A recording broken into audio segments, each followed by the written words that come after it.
Good morning, guests. Welcome to this special edition of Broken Not Shattered. I am your host, Ike. My co-host today is not with me because you could tell that I am not in my normal location. I am somewhere in Italy having a short vacation. But my guest is someone that most people might recognize. Once a beauty pageant queen for the whole country of Nigeria, uh, a very powerful and successful businesswoman who has dedicated most of her life, a part of her life, to human trafficking. But outside of that, she has a lot to tell us as she turns the big 4-0.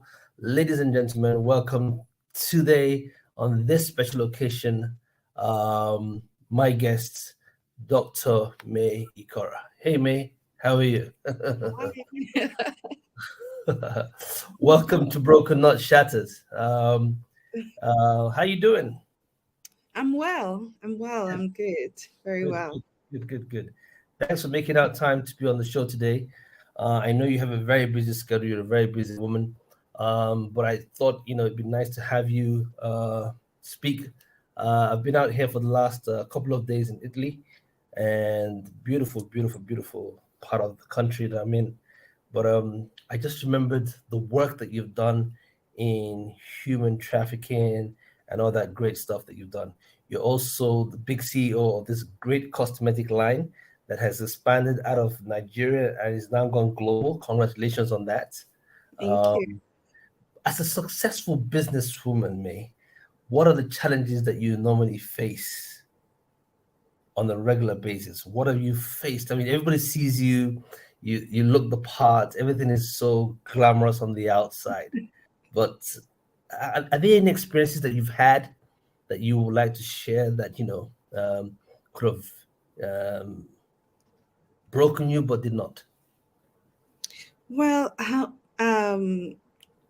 thank you for that, and thanks again for having me. But I would say that most of my challenges are. I would say, I mean, the general business challenges everyone has. That's actually well known by most people, whether you're in the UK or anywhere in Europe or even Nigeria, most especially, where we all know how difficult it is to run a business. Every day there is one challenge or the other, and we just try to surpass it.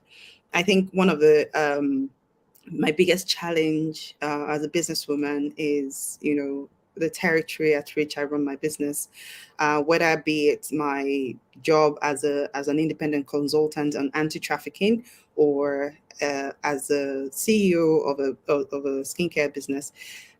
Personally, to me, it's actually how do you marry the two?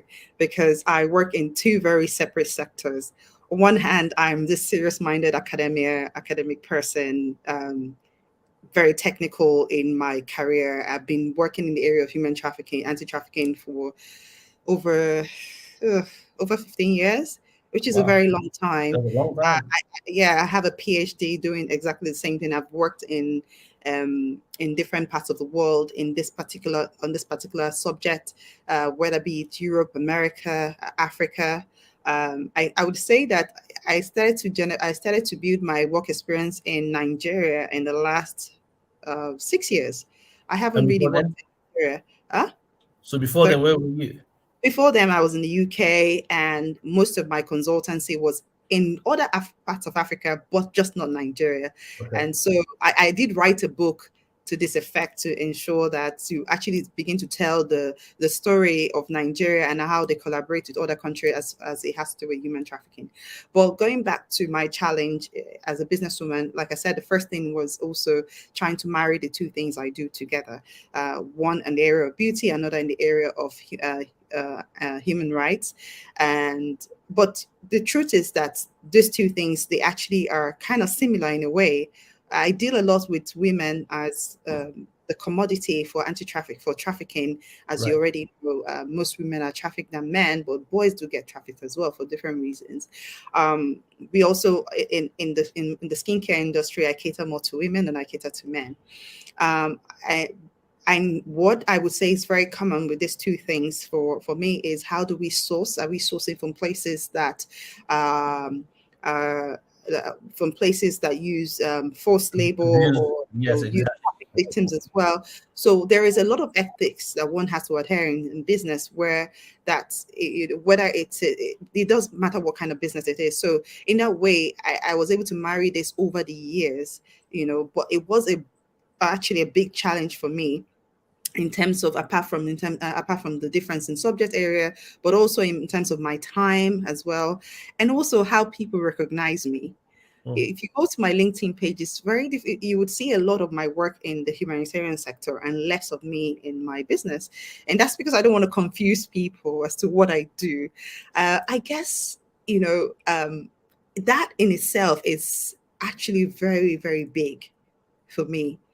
Now, I think I'm getting to the point in my life and I'm beginning to ask myself, who is May really? In all of these things that I've done, who am I? So who And is May then? I'm Who is saying, May asking really? myself the question, My and now you're audience wants to asking me the know who is question. May really. So who's May? Well, I think at this point in my life, I'm beginning to question that and just ask myself. It's not like I'm still myself. I'm still May. May is still May, but it's actually about being intentional and conscious about what I'm putting out there, who I am, what I love. Because success in itself, like people would see me and think, oh, she's successful. And sometimes I'm thinking, what are you guys looking at? Like, what do you guys call success? Success might not actually be as you see it. Oh, you think I'm making a lot of money, or you think I have this big company, or you think I'm doing well, or you think I have a PhD, and that's what you call success. But the thing you realize about succeeding in setting or achieving goals is that when you get to that goal, you just lose all that enthusiasm that got you into that goal, chasing The that drive, right? drive isn't there Yes. anymore. So does that mean that you're not does it mean, because you think when you get there you're successful, and then you get there and you think you want more, you want something else. And so I start to see success at these days as how I feel, how happy I am, Wow. where I am, how healthy I am. Right. And we're in a world where everyone is just chasing so many things, and they define success in different ways. But as you Right. get older as well, you start to realize, ask yourself what's important, and you start to realize the things that don't matter anymore. So for me, even though people will see and say, oh, May is successful, I ask myself, May, are you truly successful? Wow. Which is the question then I'll ask myself is, are you happy? Are you healthy? Do you have good relationship with your family? Do you have the things that truly matter in your life? What do you care about? Those are the questions that I ask myself. And then And I am those are the questions I'm about to ask you. What do you really care about? What are the things that you're passionate about? What makes meaning to you as a woman? There are other women who are watching you today. They're like, oh my God, I want to be like Dr. May. I want to be like May. I want to be May the businesswoman, May the woman who's making an impact globally. What is it what is it that's important to you? What do you value most? you see, I start to realize over time that I'm now going back to who I was as a girl. Oh, It's, okay. yeah, because that person, that girl, kind of knew what she wanted, just she didn't know how to mold it.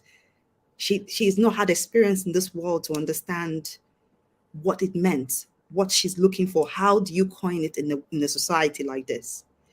I would say that something that's been so consistent since I was a child is injustice. Okay. I've always wanted justice for people, always. It is my biggest drive. I will do it for free to make Wow. sure that someone gets justice. And it doesn't matter, it doesn't have to be about trafficking. It just has to be about people being human and treated as human.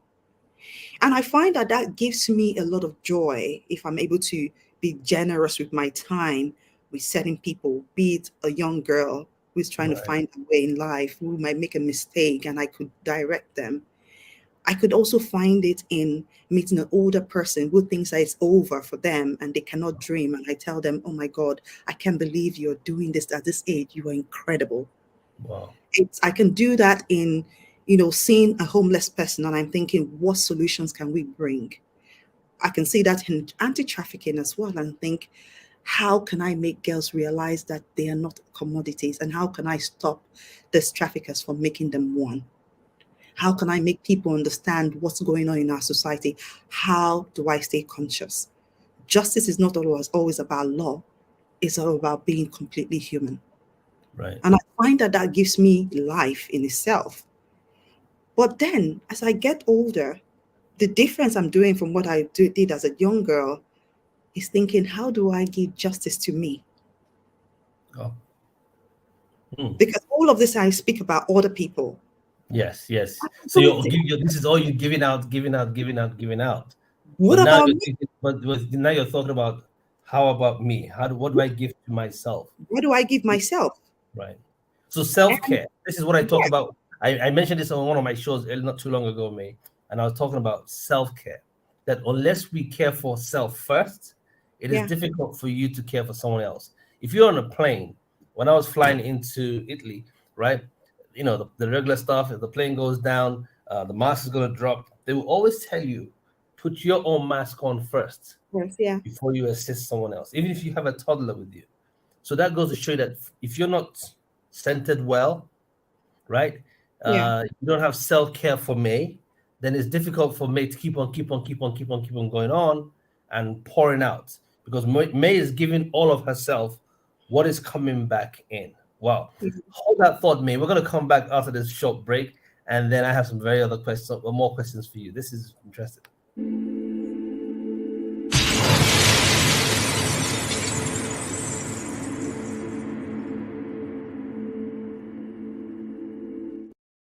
Welcome back to Broken Not Shattered.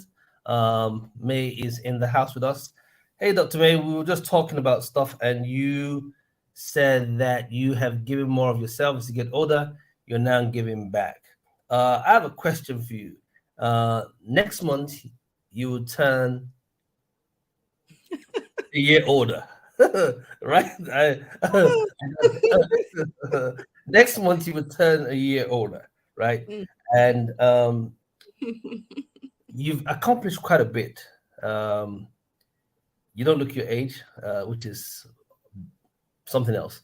But more importantly, what would you say the biggest stigmas are or pressures are for women your age in society, especially in the society where you reside?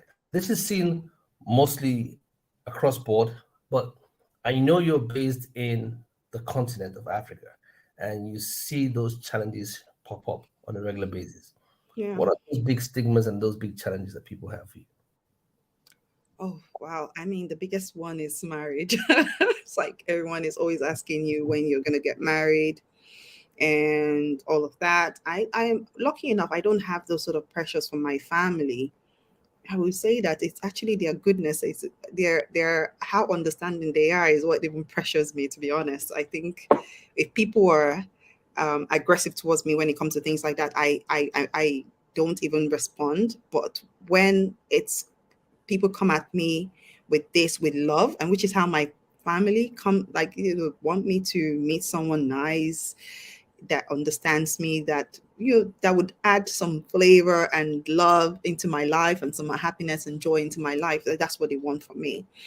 And they don't want, it's not like I don't have suitors or whatever it is, but at this point I just feel like if I've waited this long, I might as well Get get it right. it right. Get it right. So that pressure is there, and then you watch all your friends get married right in front of you. And um I think in my early 30s, there was that feeling of, you would feel, oh, what's wrong with you and all of that. But I feel like as I got older, that kind of dropped. It wasn't really about, because I know myself, I see myself. I don't think I'm ugly. I don't have a bad attitude. Don't get me wrong, we all have our good and bad sides and all of that. So do all married people as well. So it doesn't mean that because one girl got married, that means she's perfect and I'm not. Um, well, but the pressure is there. Even in the way in Nigeria people respect people. I've seen a situation where I'm older than a girl. She's married, maybe she has one child or whatever it is, and all of a sudden, people feel that she's more respectable than I am. I think what's really helped me in the society is probably maybe the way I carry myself, what I do, how I see myself, and I don't really allow those things bother me. I mean, I walk into any room like I own everything there. So I guess That's just me. I think when people look at that, they will think, "Ah, I don't think anything is going to phase this person, so there's no point."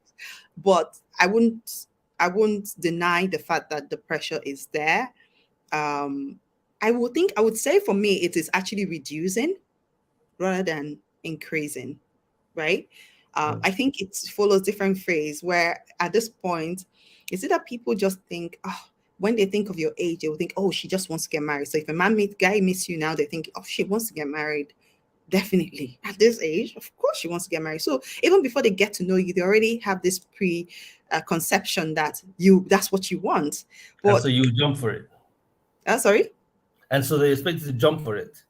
Yes, but at the end of the day, they don't realize that sometimes, just because you're a certain age doesn't mean every man you see is a potential husband or whatever. So that is like one of the challenges. And I feel like, it's not just people my age, it's actually girls in their 20s, that also go through this pressure. And you see, marriages are so easy in Nigeria. People get married easily here. People get married every day.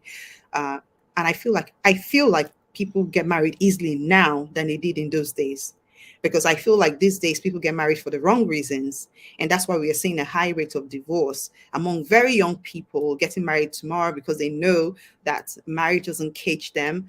I mean, I'm in Nigeria and I see like there are more married men and women out there outside, if you know what I mean by outside. Right. There are single. I see a more respectable single people than I see more respectable married people in, I would speak for Lagos and Nigeria. I have been in a place where I have married people with me and I'm single, and it's a guy saying, I am looking for the married women.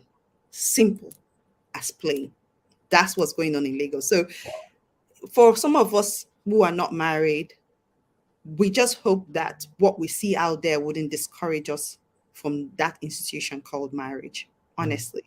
Because I don't see anything out there there are very limited encouraging relationships out there, be it, just normal relationship. And so that's, for me, I would say is the biggest thing I see, that the stigma of not being married and all of that, and people thinking that you're not successful. You're not fully successful. So how do you navigate that? So how does May navigate this pressure of marriage and family and all that stuff as a single woman who's done very well? How do you navigate? Because that's what I want to get from you. How have you been able to navigate that challenge? Because there's someone out there watching and listening, and she's wondering, how has she been able to overcome it, if at all you have? I wouldn't see. I tell anyone that is watching out there, don't look at me and think I'm strong. I'm not that strong. I almost got married as well. And I'm so grateful to God somehow that I was able to, I knew it wasn't the right thing to do. But I also thought that maybe I'm also wrong in the sense that I don't know, I might not know everything that I want. So maybe this person is even what I need, but but there was something in my heart that tells me there's so many things wrong about this situation.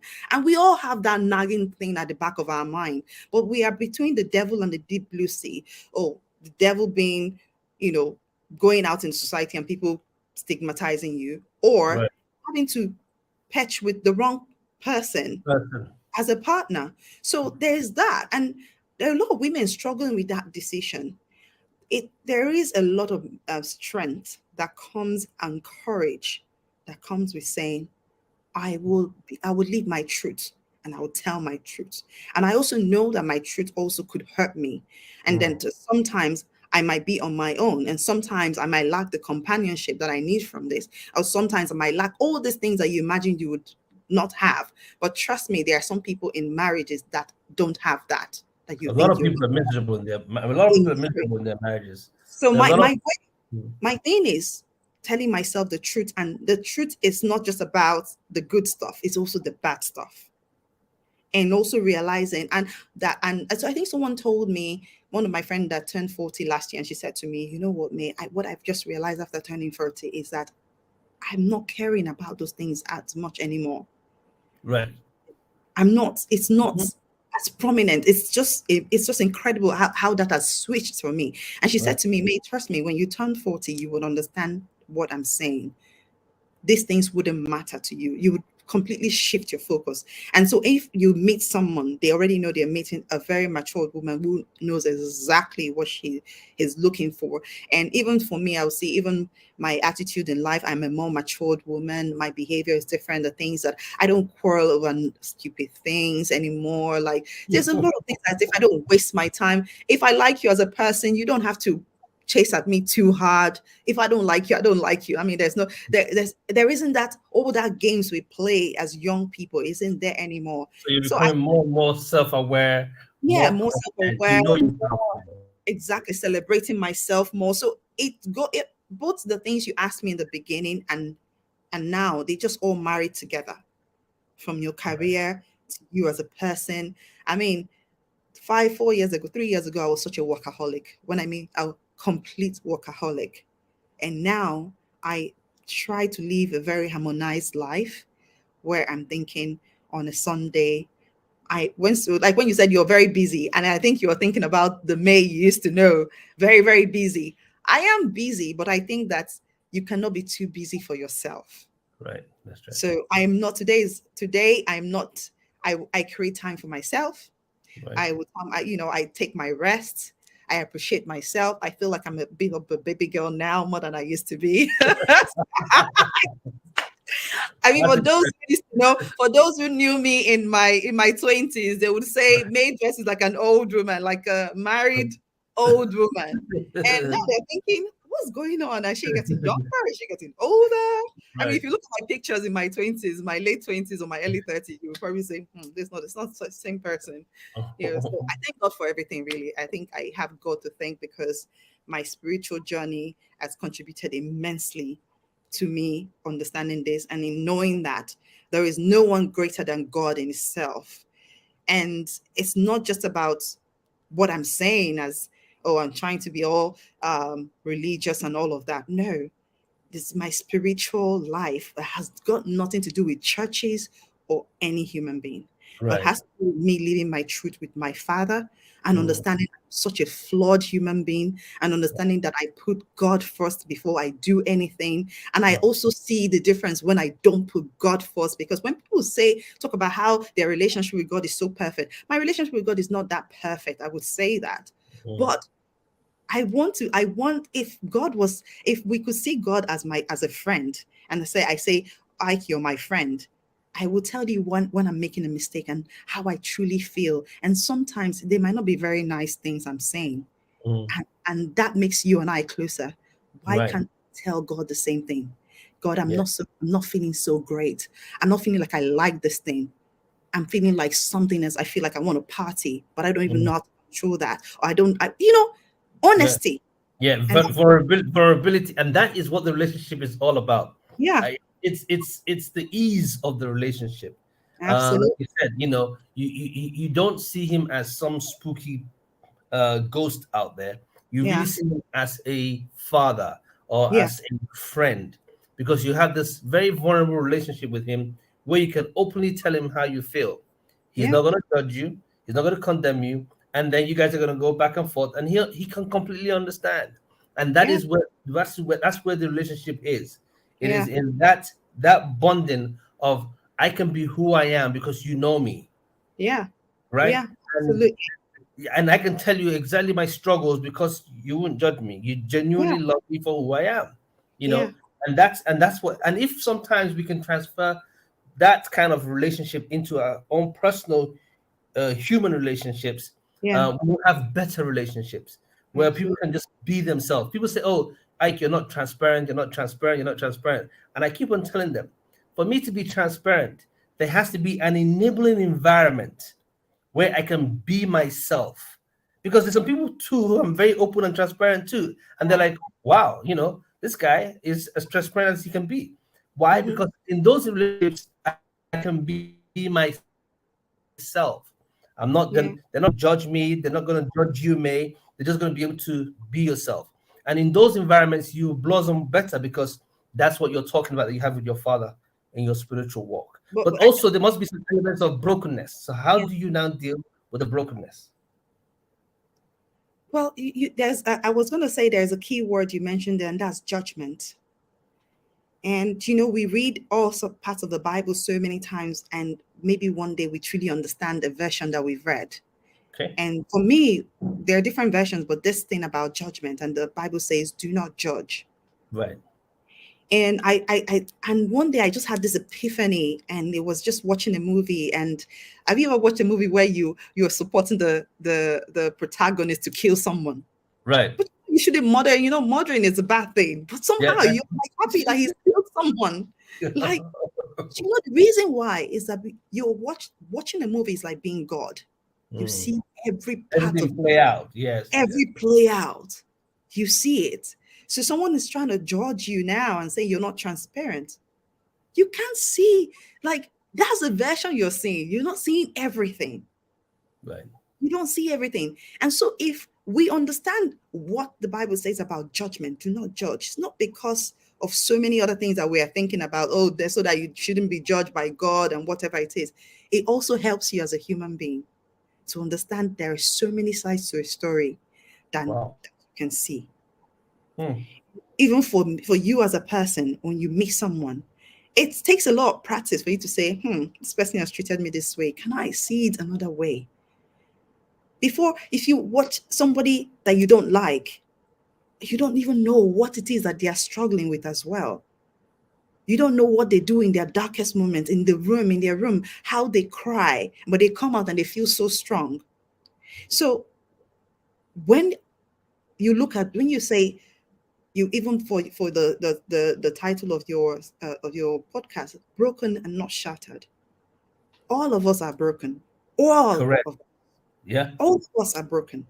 We're all broken people. Living in a vessel, and that at the end of the day, we can show to people who allow us without judgment to be completely ourselves. And that's what I seek for in people. And that's how I stay not shattered. Who are the people around me that take me without judgment? Wow. And those are the people that keep you alive. Wow. God is the center of it all, but he gives us people around us. Your brothers. Who take you for who you are without judgment. Without judgment. And even when you judge yourself, they're able to remind you of who you are, because we forget all the time. We forget how incredible we are as people. Who you truly are. We forget. We are very. It's very easy for us to admire someone else's life, and it's very easy for us to say to admire, or would I say to glorify someone else and say they are great and or adore them, or yes. We don't affirm ourselves. We don't affirm ourselves truly. Even when I see people on Instagram going, I'm this, I'm strong. The truth is, I said, the reason why men don't say they are strong is because they already know they are, because society also helps them with that narrative. Right. As women, we'll always keep saying we are strong, and we'll keep proving that we're strong because we don't believe it just yet. Wow. But sometimes you might say I'm strong, but deep down, you're just everything is in the feeling. Just as weak emotion. As we can be. Yes. Exactly. It's in the feeling, it's in the emotion. Wow. This is May I know you and I can go on for forever. It's a 30 minutes podcast. As we wind down, May, first of all, I want to say thank you for making out time this Sunday morning, wherever you are in Lagos. I think you're in Lagos, Yes, and Lagos. I'm out here in Venezia. I fly back later on today. Lucky you. Great vacation, just time to relax. Yeah. As we wind up this show, what can you tell the women out there who are watching? Just 1 minute. Take a minute and say something out there to the ladies who are watching. I would just say, I know you hear this all the time, and you hear that you're unique and you're special, but it's not just about you as a woman. It's anybody. It's the man watching. You're unique. You're special. Just take time to figure that is you, and understand that it's okay to be anything that you feel is not so great. We all have weaknesses. We all have our strengths, but that's why we are all in this world, to help each other. If everybody did what they were sent on this earth to do, this place would be a better place. But guess what? We live in a world where everybody is trying to be like someone else and not who they're supposed to be. Wow. Because they feel like it's better to be a doctor or to be this thing or to be that because it looks nicer. But I can tell you that when you find your purpose, it's almost like you've gotten And home. that was what I was just about to say. Find your purpose. Once you find your purpose, you're good to go. Yeah. Dr. May, thank you so much for making out time to be with us this day. It has been such a joy and a pleasure to have you on this show. I know our audience are going to ask 1,001 questions when to have you back again, and we will try to have you back. I'll look into my calendar and find out what's a good time for you to come back again. If you are available, can we have you back? No, absolutely. Okay, sure. So we'll make our time to have you back. I'm hopefully Obi will be there to ask you all the questions that he would have loved to ask you, but he's not online today. It's a pleasure and a joy. We have famous 3 words we end every show with, and it's peace, love, and more grace. So I wish you all that peace, Thank you. love, and more grace. Thank you I so much. received it. Thank you. See you soon. That was Dr. May, our guest. Ladies and gentlemen, as we wind down, it has been a pleasure and a joy. I have a flight to catch, so your boy is about to leave. Take care and see you soon on the next edition of Broken Not Shattered. Love you. Bye.